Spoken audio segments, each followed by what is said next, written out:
Mike Jones. Present. Mike Santos. Present. Karen Aboud. Present. We have a quorum. All right. Please ask you to rise for the Pledge of Allegiance. Of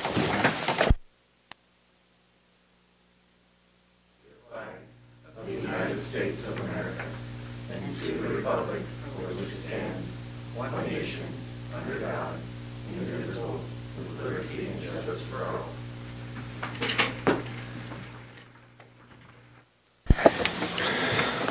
All right. At this time, I'll ask for any public comment. I don't think there will be. If there's no public comment, we'll move on to Agenda Item 5, adoption of the agenda.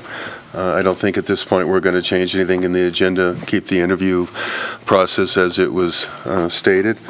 Unless anybody has any reason to change that, we'll go with the agenda. So, moving on to Agenda Item 6, for possible action, the CTA Board will interview Bethany Drysdale, Sherry Rupert, and David Peterson as selected by the CTA's Application Review Committee, and possibly select an applicant to be the Executive Director for the Carson City Culture and Tourism Authority. Joel, you want to add to that? You bet. So how the process will play out, we have the 3 applicants showing up about 15 minutes before their interview. With that, this meeting, although we historically are live with the video feed, today it will be pre-recorded and played at the conclusion of today's meeting at 4 o'clock. With that, all applicants will have the same opportunity of hearing the questions for the first time from you, the board. How will work out once you interview your 3 candidates. So somewhere right around 3 o'clock, we'll take a recess. You will have an opportunity to go through your own scores while not talking to the other board members. We'll come back in and openly discuss the 3 applicants and who you are selecting as your next executive director for the Carson City Culture and Tourism Authority. That will be followed up by a motion from one of you as a board member for Mike Jones to extend an offer of employment to the selected candidate, followed up with the last agenda item, which is then to empower the treasurer, Mike Santos, and the chair, Mike Jones, to work with that candidate that was selected to negotiate the terms of the contract and to execute a term of contract within the parameters of the approved pay scale. So, any questions? All right, perfect. Great, thanks, Joel. Well, I think we have our first candidate here, Bethany Drysdale. Bethany, if you wouldn't mind coming on up and taking a seat. Thank you very much for coming today. Thank you for having me. Yeah, no, great. Mike, or Joel, see there's too many mics. Joel laid out how the process is going to work. I think, each board member will ask a series of questions. We're pretty good folks, so don't get nervous and feel at home. And then at the end, you can certainly stay. I think Joel mentioned, but if you have to go too, let's understand, we'll be in touch afterwards. So, getting it started, Bethany, why don't you briefly tell us about yourself and why you're interested in the Carson City Culture and Tourism Authority's Executive Director position? Okay. I've been in tourism for 14 years now. I started in journalism. I was a newspaper copy editor, moved up to reporter, and then features editor of the paper. Moved to this area, kind of fell into tourism, fell into public relations, and fell in love with this area. Due to the housing market at the time, we ended up in Dayton, and I was so jealous of all of my friends that got to live in Carson City. We worked here, our kids eventually went to school here, and all of our friends got to live here. So about a year ago, we were able to move into Carson City, and it feels like we've just been home this whole time. So tourism, coming from journalism into PR, into tourism, I don't think I could do public relations for any other industry. Tourism is such an uplifting industry, but it's a serious industry. It's jobs, it's economy, it's revenue for every single, in the case of where I work now, for every single Nevadan in Carson City, for every resident in Carson City. It's such an important industry, but it's a fun one. It's an uplifting one. It's one where you can really dig in and be excited about what you're doing. I feel like I've I've done a lot at the Nevada Division of Tourism. I love my job. One of the questions on the application is, why are you leaving? I wasn't planning on it. I hope I'm not leaving if I'm not selected here. I love what I do. But I've always thought how wonderful to have something very specific to wrap your arms around. The state of Nevada is a large state, 7th largest in the nation. It's big. There's a lot to talk about. Las Vegas, Reno, Lake Tahoe, Elko, Ely. There's just so much to talk about that at times it's almost overwhelming. You just want to do so much, and you can't with the whole thing. You know, you've got to segment it. And I always thought how wonderful it would be to have one destination to really focus on, one to really wrap your arms around and really dig into. So when this position came up, I just thought this is absolutely perfect. It's a place, again, as I said, I already love. I already feel like I'm living the product and I'm living the visitor experience living here. And it's just one that I couldn't pass up applying for. I just think that I could offer a lot to the community. Again, this is where my kids are going to school. They're growing up. This is their hometown. I moved around a lot as a child, and I'm really excited at the thought of them really being a part of their community and having a mom and a dad that are really a part of their community and seeing what's going on in the community, not just a place where they sleep at night, but a place where they really grow up. So that's a rather long-winded way of describing that.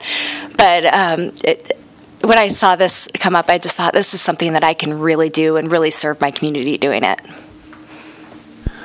Great. I think we'll move to Mike Santos. Hi, Bethany, and welcome.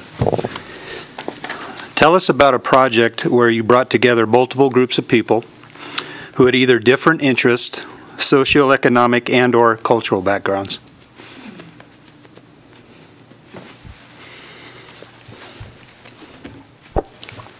Well, if I can deviate from the tourism side of things, I was a troop leader for Girl Scouts.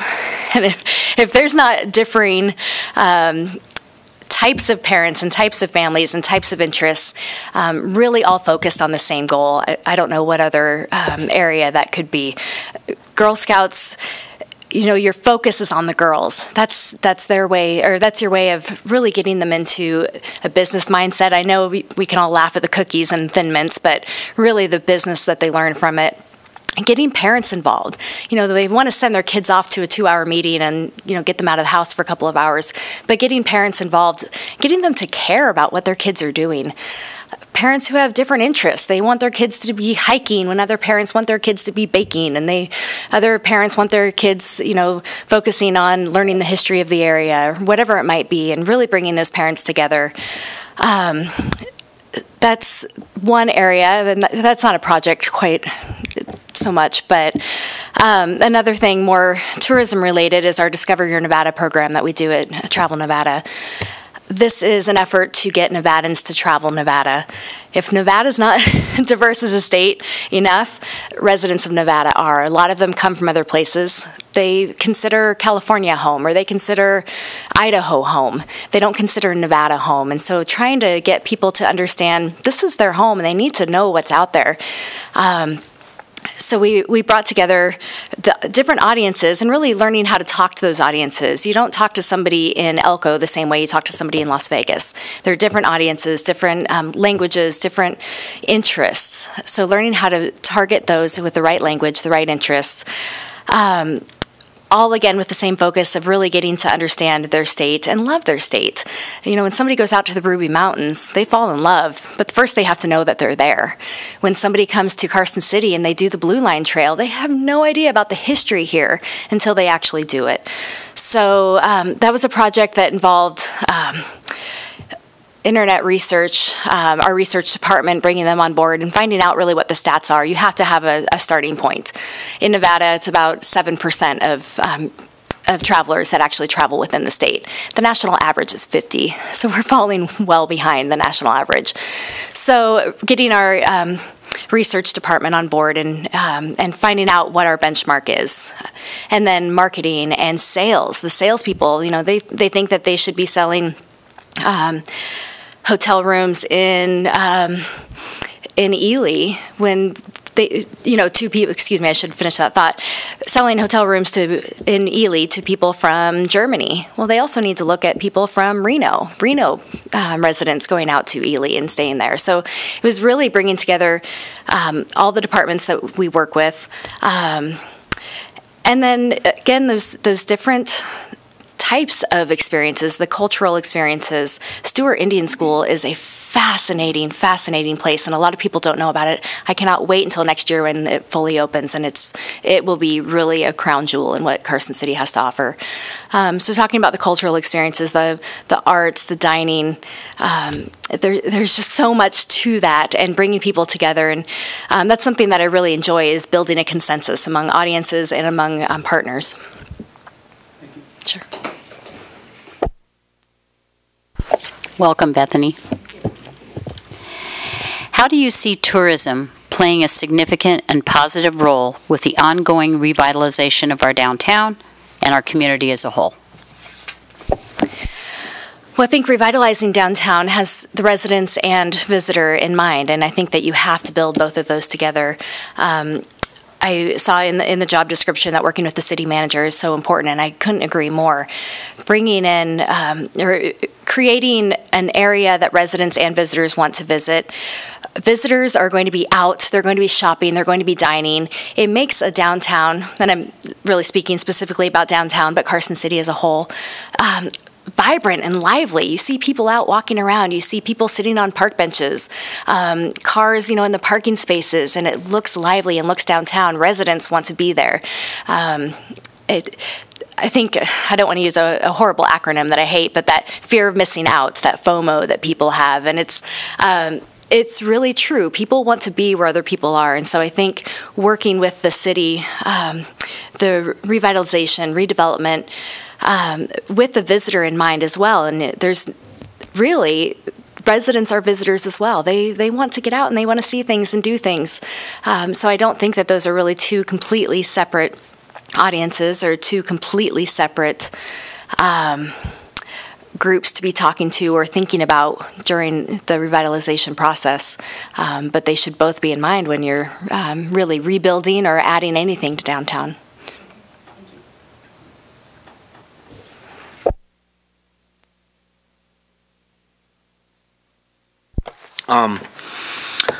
So my question for you is, in December of 2015, Carson City opened the MAC. You're familiar with that, correct? Well, with over 24,000 square feet of floor space, what type of events do you feel the CTA should recruit to get our return on investment for Carson City? Well, naturally, it's a sporting facility. The group sports, the traveling sports teams, it's such a beautiful facility. I think that would be the natural audience to talk to. Cultural events, the powwow, things like that, and that was just there, I believe. Bringing in special events where you need a lot of participation space and spectator space, and that's perfect for that. I would love to see... we have our own in-town powwow. I would love to see some traveling exhibits like that. It would be a wonderful exhibit space for large-scale art exhibits, cultural exhibits. Reunions. We have NAS Fallon so close to here. That's even a tourism base. It's far enough away that people may just want to spend the night, and really it's about adding the room nights, getting them to travel just far enough for an event that they want to spend the night, not so close that it's easy to turn around and go home. So I think reunion or military events would be good to recruit out there. Yeah, I think I would stop with that. I think the reunions and the big military events would be an interesting way to go. Okay, thank you.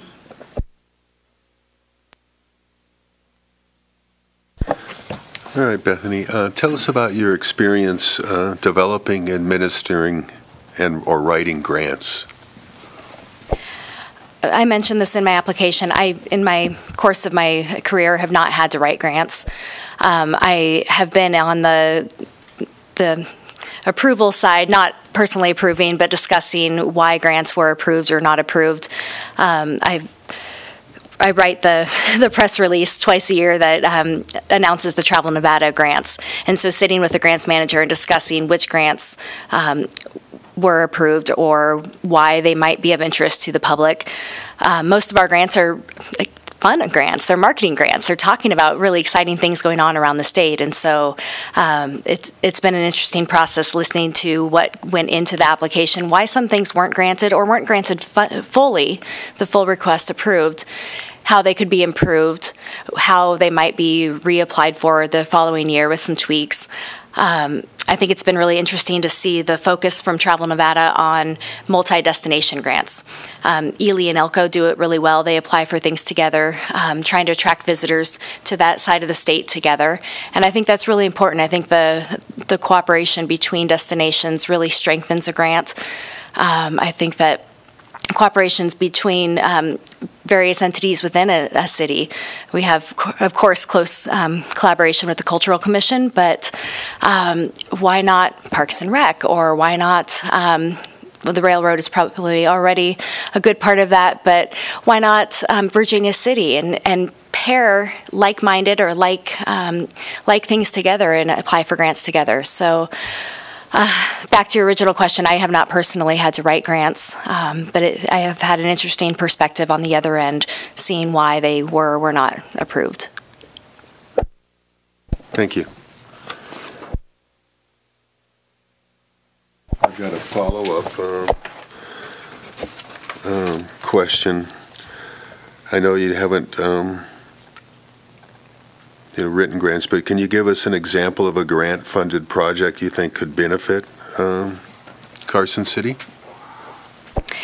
Yeah, and I believe this grant was submitted and approved, and I'm really interested to see how it's carried out, and I'm wondering if there's a way to tweak it before it's fully enacted. The Kit Carson Trail.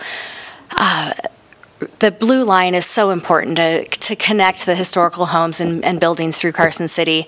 The physical blue line is perhaps a little outdated. It's being replaced. The signs, request for signage is great, but what about if those signs could talk to visitors? There are talking statues in major cities around the world. A sign where people can scan a QR code and a voice actually tells them what they're looking at. Or what about augmented reality? Somebody holds their phone up in front of the house and Abe Curry walks out on the front porch and tells the story of why that house is so important. I think there's some really interesting things that can be done with grant money, and matching funds, of course, is what the Travel Nevada grants use. I think people, again, they want to show that they're having an experience that other people aren't having. We're a very selfish society, I suppose. So I think something like that, where they can post on Facebook, oh my God, this house just talked to me. That's something that is shareable. It's something that that their friends are then going to talk about and want to do. A statue or a sign that actually kind of comes to life to them would be so interesting. So I think more grants could be written and developed around that idea. I would love to see a dining week or a restaurant week in Carson City, and that's something that I'm sure would require some grant funding to get started, especially to market it. We have such wonderful dining in the city. I can't wait to go to squeeze in when that opens. I think a restaurant week would be a really interesting way to bring visitors in and, again, getting them to spend the night. So if they're here for dinner, say their reservation's at 6:30 p.m., they're not out of the restaurant till 7:30, 8, maybe 8:30. Why would they want to drive 2 hours back to Sacramento? It's a reason for them to spend the night here, and I think that's what needs to be so important in any effort or any grant or promotion, campaign, anything, is about how is that going to get somebody to spend the night here. Thank you. All right, Bethany, what do you consider as Carson City's top culture and tourism assets? Well, I mentioned Stewart. I just think that's absolutely phenomenal. There is nothing else like that in the nation. I travel internationally quite often in my current position, and that is such interest to people. I think we don't realize how important that is until you talk to people who don't have it. The American Indian culture in the U.S. is of such interest internationally, and then having something, a still standing Indian school that nobody else has, and really telling the story the right way. Not trying to cover up the past. We all know that it's not a pleasant story of origin, but such a fascinating story over the 90 years that it was open. So I think that is probably number one cultural asset that we have. I think I mentioned the Kit Carson Trail, the history of Kit Carson. People don't know who he is. You say Kit Carson to, or Abe Curry, to anybody outside of Carson City, they're not going to care. They're not going to know.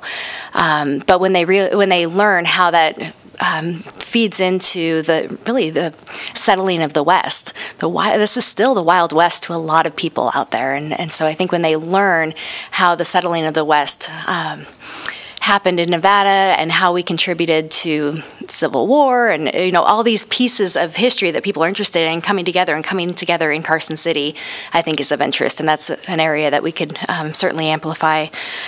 We have wonderful artists, art galleries. I think the Nevada Arts Council has some wonderful, wonderful offerings that we can really amplify, and I'm very happy about the thought of working more closely with the Cultural Commission on that.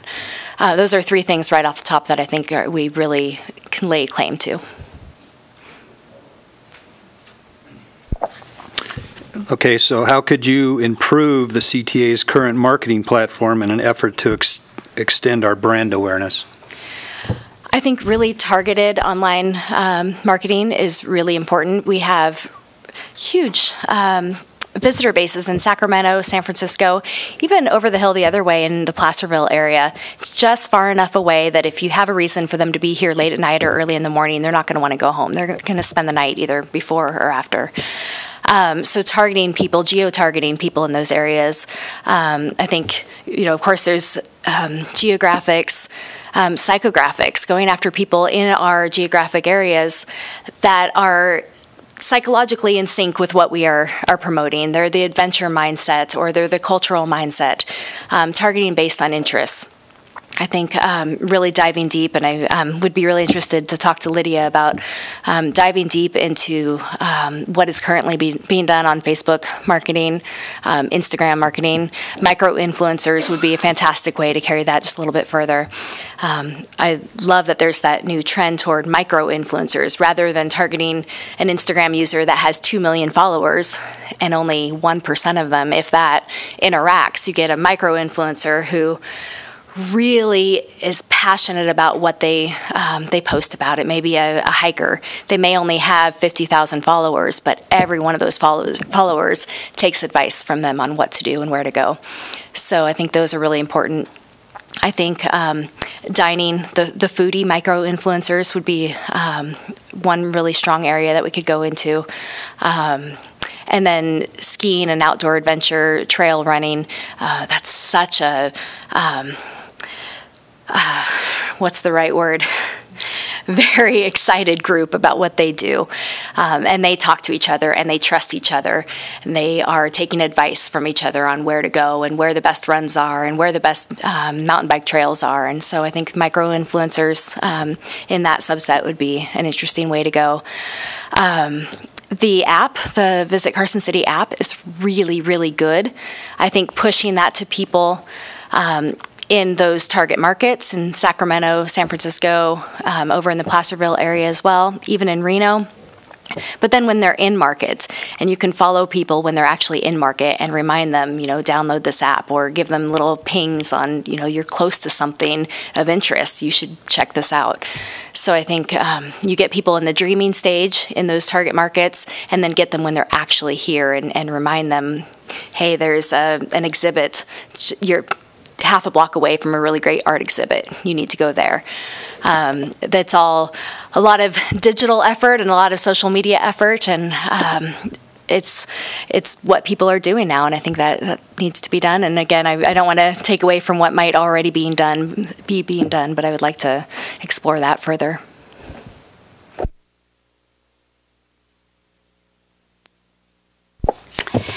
Bethany, discuss your philosophy in the use of room tax in funding special events. My philosophy for using room tax would be if it's a special event that draws visitors, then absolutely, that should be what it's for. A special event strictly for residents, something that research as well as just anecdotal knowledge shows is really just for residents, then room tax probably shouldn't be used for that. Room tax should be used to attract more visitors. It's a self-perpetuating budget if it's done correctly. Follow-up to that, should all special events that receive room tax funding be required to drive room nights? And I think you've answered that, but if you want to elaborate on that. I have answered that. Yeah, I think absolutely they have to drive room nights. How to spell out how to gauge that would be, worth a discussion. Are you targeting people 50 miles away? Well, people less than 50 miles may want to spend the night depending on what the event is.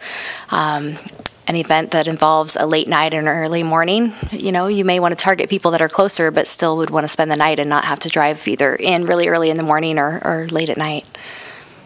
Sure. Okay, I got a big one here. Oh.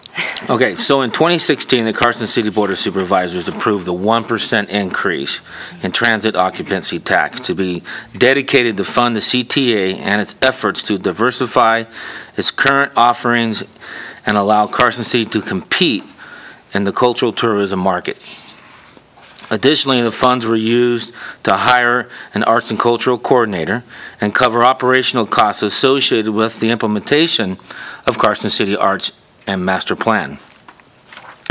With this increase and room tax being approved with a 5-year sunset clause, what outcomes or results would you work to achieve to ensure the CTA recommends the continuation of the fund past 2021?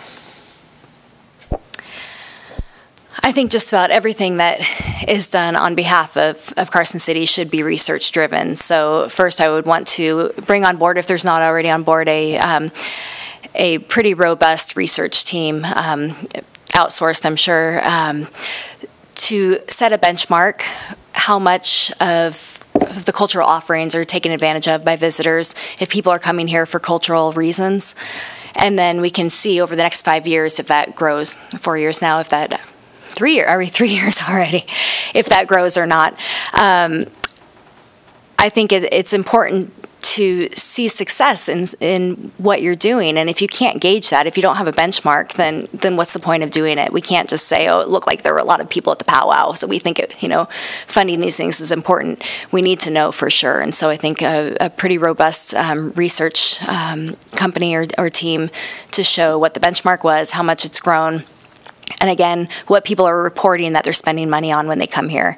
I think you can only defend or request money with heavy-duty research behind you, and that would be the way to do it. Thank you.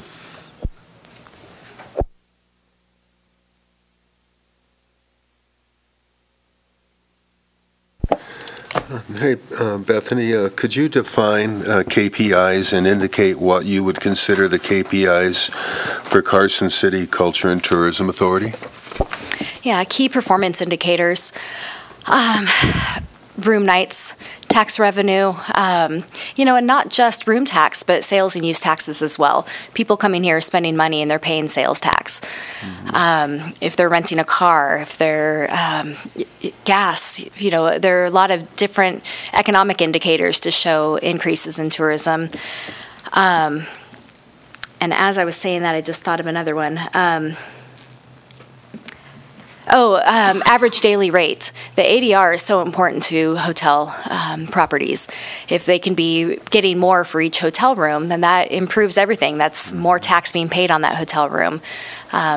it also sets the expectation of visitors just a little bit higher if they're paying just a little bit more. So ADR is actually important for attracting more visitors. They want to feel like they're staying someplace kind of special, and so ADR feeds into that as well. Those are two pretty clear economic indicators. Attendance at events, increases in dining reservations that can be tracked through things like Open Table or through participation from business owners. I would say those are the clear ones. As I mentioned to Mr. Riggs, that research is really what needs to be behind key performance indicators, and so I think those are a couple of things that you can track and define pretty clearly. And I've got a couple more questions. First, thinking back on your career, can you tell me about a project you're most proud of and why?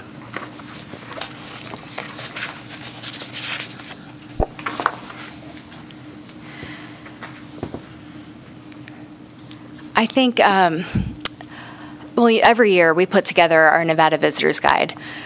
For a very long time, it was handled strictly by the marketing department. About 4 years ago, the PR department took it over, and we got to completely redesign it, reimagine how the stories were told, reimagine what content was in there and why, and really think about it from the visitor's point of view. There was a lot of stuff that we had in there year over year, and nobody's fault, and no reason, to think that it was a bad thing, but just, over time you look at something and realize this isn't really working anymore. So we took out things that weren't working anymore.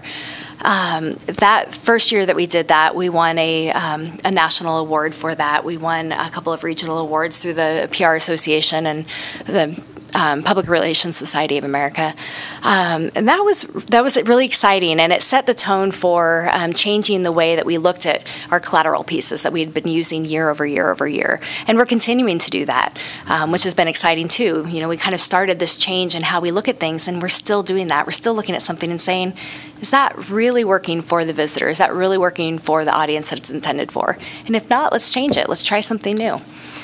So that would be one that I'm especially proud of. I don't want to take too long to think, so I'll end it with that. All right. What was the biggest challenge you have faced in achieving that outcome? I think trying to keep all of our partners happy. We answer to a lot of partners around the state, hoteliers, business owners, rural, urban, there's a lot of chefs in the kitchen when it comes to something like that. Mm-hmm. So that would be the biggest challenge, trying to explain to somebody perhaps in Beatty why what they think is the most important thing about their town may not be to the visitor, and trying to explain to them that, we know that you love your plaza or whatever it might be, but that's not what visitors are going for, and so we actually want to include this other thing instead. And that takes a lot of tact. It takes a lot of negotiation, and just some, just general people skills to understand people want to be heard. And so listening to what is important to the local residents and the local business owners, but then also being able to explain to them why perhaps to the visitor that's not the most important thing. All right. And I guess finally, tell us what makes you the best candidate for this position. Well, I think that really depends on what you're looking for in this position. I know the other two candidates very well, and I respect them very, very highly. Mm-hmm. You wouldn't go wrong with any of us. I think I'm a natural collaborator. I like bringing people together, and it's been so exciting to see Carson City develop into bringing in more partners, the Cultural Commission, the V&T Railway, and it feels like there's a real momentum behind collaboration right now.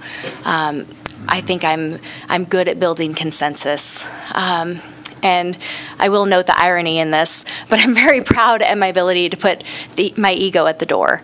I think that it's important to understand that you're working for the good of the community and for the good of the city, and it's not about me.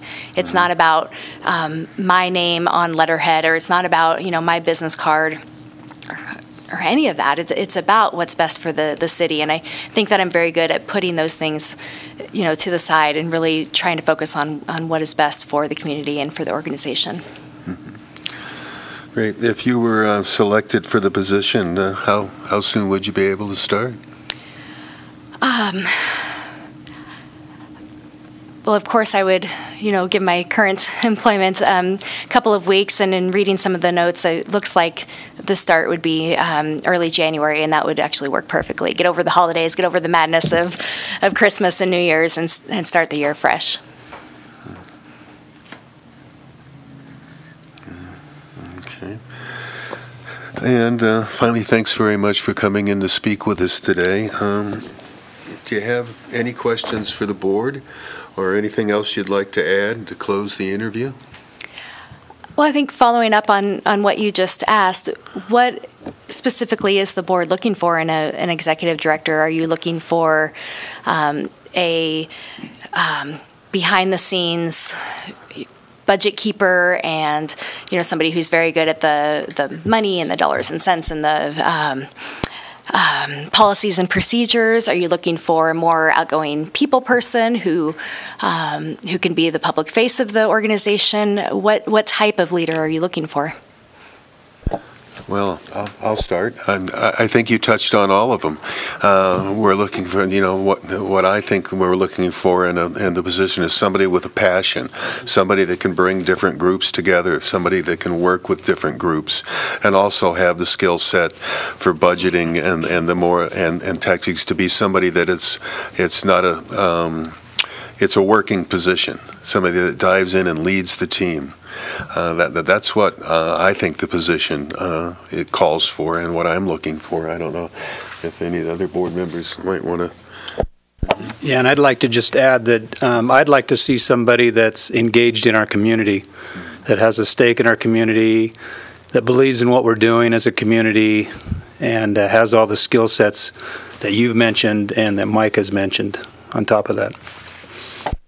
And I'd just like to add to that there's a momentum that's been created that hasn't existed until our current director was in place, and I'd just like to see that forwarded to the next level.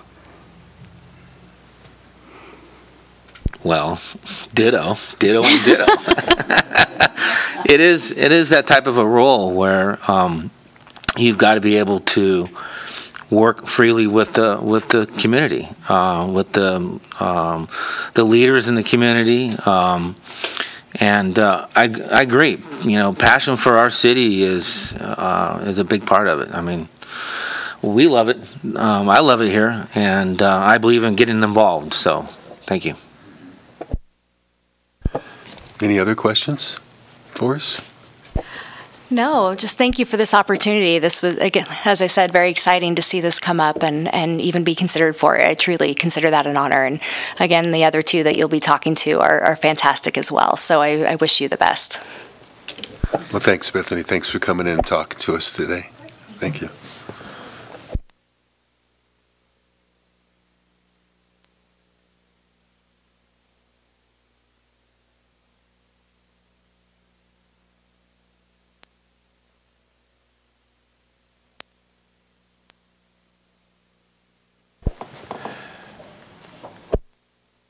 Chairman, I think the next interview is scheduled for 1 o'clock, so I think a recess would be in order until 1 o'clock. Great. Thanks.